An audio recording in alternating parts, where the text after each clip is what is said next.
সিলেটে 4 বছরের মেয়ে ধর্ষণ করে তাকে হত্যা করা হয়েছে। মুন্সিগঞ্জে 10 বছরের মেয়ে, কি আছে তার ভিতরে, ধর্ষণ করে তাকে হত্যা করা হয়েছে। ভোটের আগে লম্বা লম্বা লিকচার মানেন, ক্ষমতায় গেলে এটা করবো, ওটা করবো, সেটা করবো, দুর্নীতি দূর করবো, চুরি ডাকাতি বাটপারি টেন্ডারবাজি ধর্ষক সব দূর করবো, কিন্তু ভোটের পরে কিছু আসলে বাস্তবায়ন হয় না। মানুষ এমন আইন বানায় রাখছেন আপনারা সংবিধানে, ধর্ষককে ধরার পর 10 বছর জেল দেন, কিন্তু 10 বছর সে শাস্তিপ্রাপ্ত হয় না। 2 বছর পর টাকা দিয়ে ঘুষ দিয়ে সে সারা হয়ে বের হয়ে এসে আবার একই কাজ করে। আপনি বলছিলেন ভোটের আগে যে ক্ষমতায় গেলে মদিনার আদেশে রাজনীতি করব, তা করেন, বা যদি না করেন আপনাকে মুনাফিক বলবো আমরা। আপনারা জানেন গত 2 দিন আগে রামিসা নামক এক মেয়েকে ধর্ষণ করা হয়েছে, জানেন না আপনারা? দেখছেন না নেটে? ধর্ষণ করে তাকে গলা কেটে তাকে হত্যা করা হয়েছে। দেশটা কোথায় চলে গেছে দেখছেন?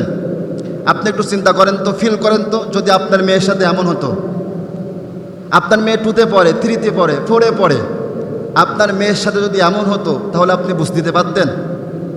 আপনি সহ্য করতে পারতেন? পারতেন না। রামিসার বাবার কথা শুনে এমন কোনো মানুষ নাই কান্না করি নাই। রামিসার বাবা বলতেছে, আমার মেয়ে এমন মেয়ে, আমি তো গরিব মানুষ, টাকা পয়সা নাই, ভালো পোশাক পরি না, ভালো লুঙ্গি পরি না, 3 বেলা ঠিকঠাক খাইতেও পারি না, কিন্তু আমার মেয়ে যা চাইছে আমি তাই দিছি। আমার জুতা দেখতেছো, 3 বছর বয়স আমার জুতা, সেলাই করে করে পরেছি, সেলাই করে করে, তারপরে আমার মেয়ের সকল চাওয়া আমি পূর্ণ করেছি। তাকে প্রশ্ন করা হয়েছে, মিডিয়ার লোক প্রশ্ন করছে, আপনার মেয়েকে যে ধর্ষণ করছে তাকে তো ধরা হয়েছে ধর্ষককে, তা আপনি কি শাস্তি চান? তা উনি বলতেছে, আমি কি শাস্তি চাবো, বাংলাদেশ এখানে শাস্তি হয় না, কয়েকদিন পরে নতুন আরেকটা ঘটনা আসবে সামনে, তোমরা আমার মেয়েকে ভুলে যাবা, আমার মেয়ের বিচার সঠিক হবে না। এই যে হাদি হত্যার বিচার এখন হয়েছে, হাদি ভাই মারা গেল, এমন কোনো মানুষ নাই কান্না করি নাই, কিন্তু তার বিচার কি হয়েছে? সঠিক বিচার এখন হয়েছে? হয় নাই। তিনি বলছে, আমার মেয়ের বিচার চেয়ে কী হবে, আপনারা তো বিচার করতে পারবেন না। তার কথায় এমন কোনো মানুষ নাই কান্না করি নাই, কষ্ট পাই নাই। স্বয়ং প্রধানমন্ত্রী পর্যন্ত তার বাসায় আসছে, তাকে সান্ত্বনা দিয়েছে, না আপনার মেয়েকে যে ধর্ষণ করছে তাকে আমরা ধরছি, তাকে আমরা শাস্তি দেব।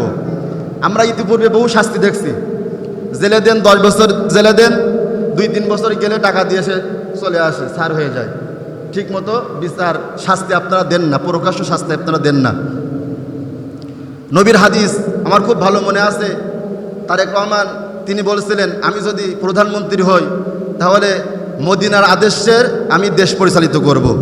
তাহলে আপনি আপনার কথার ওপর অটল থেকে দেশ পরিচালনা করেন।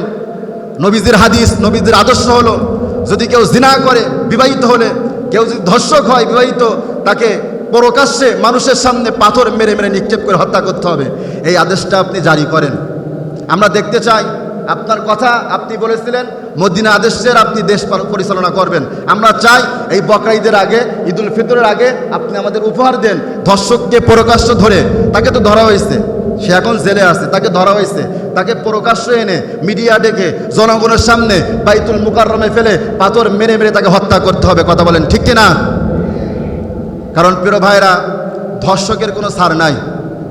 4 বছর মেয়ে, কি হয়েছে তার ভিতরে, তাকে ধর্ষণ করে তাকে হত্যা পর্যন্ত করতেছে।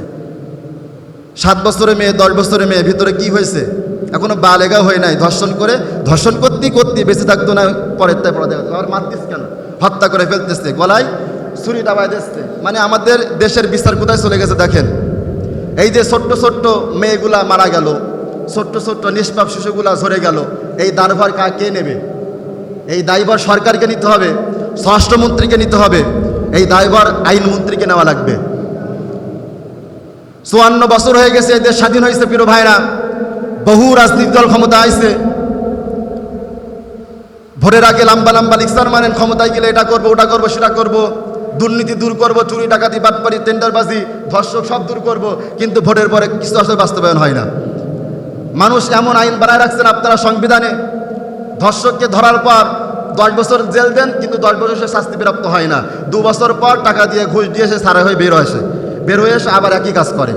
এমন আইন বানায় রাখছেন, এমন আইন আপনারা বানায় রাখছেন সংবিধানে, ধর্ষক থেকে বাইরে ধর্ষিতা ধর্ষণ হয়ে মারা যায় কবরে, এমন আইনের মুখে আমরা থুতু মারি। কথা বলেন ঠিক কিনা? ধর্ষক বেঁচে থাকবে, সুখে শান্তি জীবন পরিচালনা করবে, আর ধর্ষিতা মারা যাবে, এমন আইন আমরা চাই না প্রিয় ভাইরা।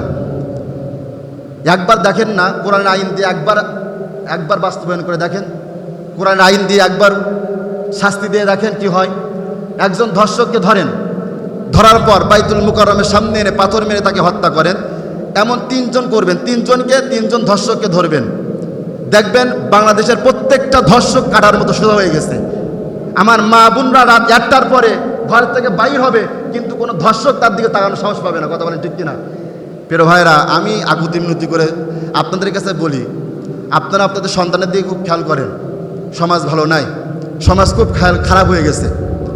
বাবার কাছে সন্তান এখন নিরাপদ না, কাকার কাছে তার ভাতিজি নিরাপদ না, নানার কাছে নিরাপদ না। কিছুদিন আগে একটা ঘটনা ঘটছিল না, শব্দ হুজুরের পেটে প্রেগনেন্ট হয়ে গেছে, 11 বছর বয়স, প্রেগনেন্ট হয়ে গেছে। দোষকার হুজুর মাদ্রাসায় পড়তো। পরবর্তীতে জানা গেছে কি আপন নানার সাথে জিনা করেছে। কার সাথে? নানার সাথে থেকে থেকে পেটে বাচ্চা বাঁধায় ফেলছে। তার কারে বিশ্বাস করেন আপনি? এই জন্য আপনাদের সন্তানদেরকে খুব খেয়ালে রাখেন, খুব খেয়ালে রাখেন, সেপে রাখেন প্রিয় ভাইরা। এখন কিন্তু সেই বিচার নাই দেশে। আমরা আশাবাদী, এখন প্রত্যেকটা মানুষ যারা নেট চালান, প্রত্যেকটা মানুষ চাচ্ছে রামিসার বিচার করতে হবে, তার ধর্ষককে প্রকাশ্য হত্যা করতে হবে। আমরা চাই কি চাই না? কারা কারা চাই? দুহাত তুলে দেখাই। লিল্লাহে তাকবীর। আমরা সকলে চাই রামিসার ধর্ষককে ধরে প্রকাশ্যভাবে তাকে যেন পাথর মেরে হত্যা করা হয়।